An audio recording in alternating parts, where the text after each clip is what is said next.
My clients are often telling me, I don't want to feel anxious. And that is completely understandable. However, let's ask ourselves a really good question. What if an anxiety, or what you call an anxiety, isn't the problem at all? What if the real difficulty is that your nervous system hasn't learned how to tolerate the physical sensation that you call an anxiety, that comes with an anxiety?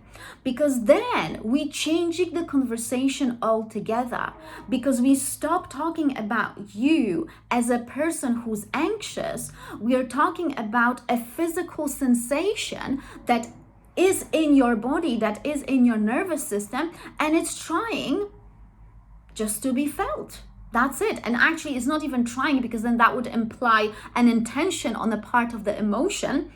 But emotion does not have that intention. It just simply is.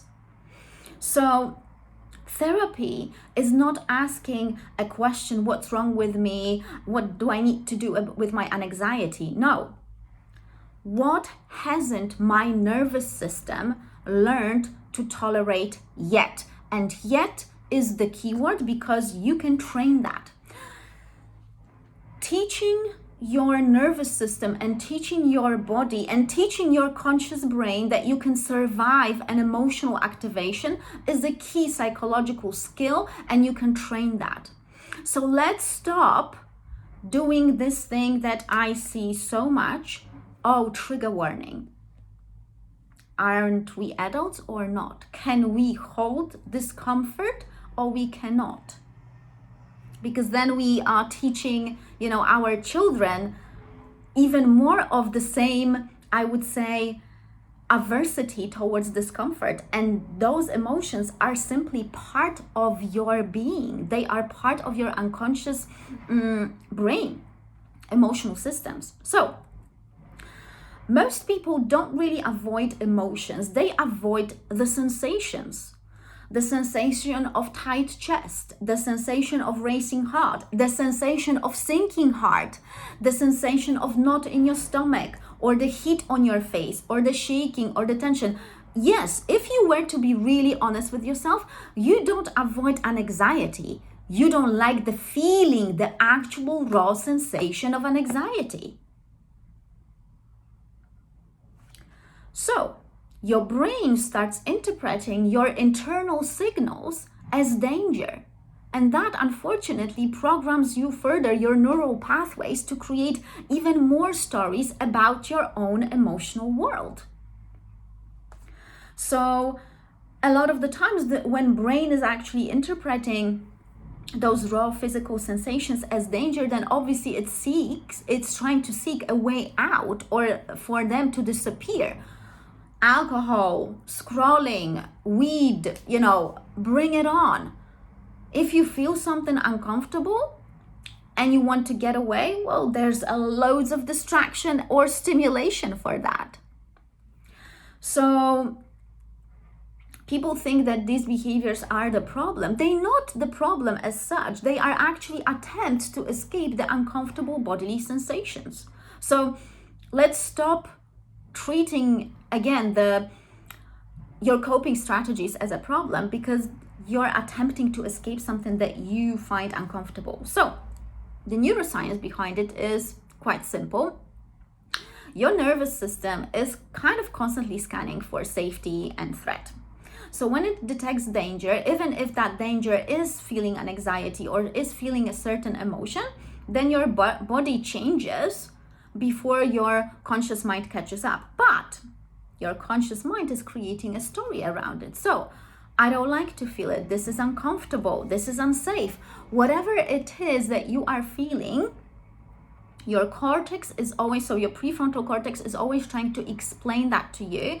And then again, your behavior comes in, your automatic behavior. So whatever it is that you find uncomfortable within, your body then interprets in a specific way. And then voila, you have a behavior that is trying to avoid that feeling.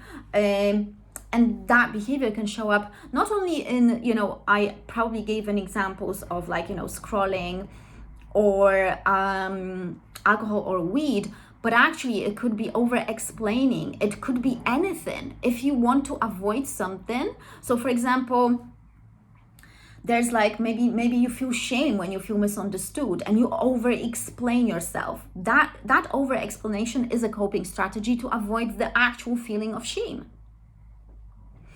So, and this is not to analyze more. No, this is the thing. So I'm going to give you practice that will allow you to actually start becoming more resilient, because your bodily sensations are not dangerous to feel. They are a lot of the times neutral. Sometimes they are just simply informational. And it's important that you're going to start treating it as such. So once a day, I want you to spend 1 or 2 minutes with yourself and just notice the bodily sensations that are happening inside you just in that particular moment. So just observe temperature, pressure, any movement, any tension. Just observe. So no judgment at all. You're suspending all judgment. You're just pure awareness. You're just aware of what's happening. That's it. You can describe it, but describe it in a neutral way. I feel heat.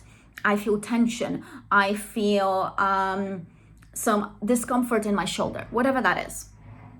Now, I want you to rate the intensity of that from the scale of 0 to 5.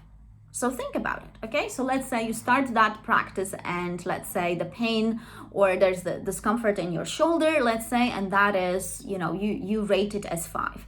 And maybe after those 2 minutes, that sensation goes away. Or maybe you have tightness in your stomach and maybe that also goes away. Or maybe you didn't even notice when that went away. So notice how those sensations are fluctuating because they are processes. They are not permanent states.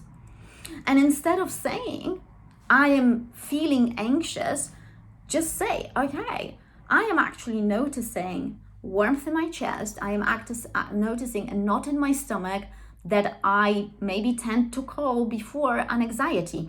But I want you to shift your attention from identity, which is an anxiety is an identity, to actual observation. And stay in any mild sensation or maybe intense sensation that comes up 30 seconds longer, minute longer, 2 minutes longer. Don't force yourself, but start teaching, because this is the thing. There's no force here. This is just an attempt to teach your nervous system that discomfort of your own emotional systems is survivable. You can survive it, you can feel it, and nothing bad happens. Okay? So this is how your tolerance grows. This is how you expand the capacity of your nervous system. That's literally that. You're doing that. So the goal is not to eliminate these uncomfortable emotions or sensations. No, it's to stay with them long enough so you're teaching your brain that actually you don't have to do anything. You just feel it, and then sometimes there is something maybe to do. Sometimes there's nothing to do. A lot of the times there is nothing to do. And then that's it. This is how you grow resilient. This is how your nervous system reclaims your actual baseline. And this is a trainable psychological skill. This is not for you, let's say, to have loads of anxiety or what you call anxiety. That does not mean that you're weak and you cannot train your nervous system back to less anxiety, for example. You can train it. It's a skill. It can be trained. It's supported, this learning is supported by neuroscience, and it's just a skill. So your brain and your nervous system just needs more practice with staying with uncomfortable sensations. That's it. Every skill becomes stronger with practice and repetition. So grow those neural pathways, okay? I trust that was helpful. Like, share, and subscribe.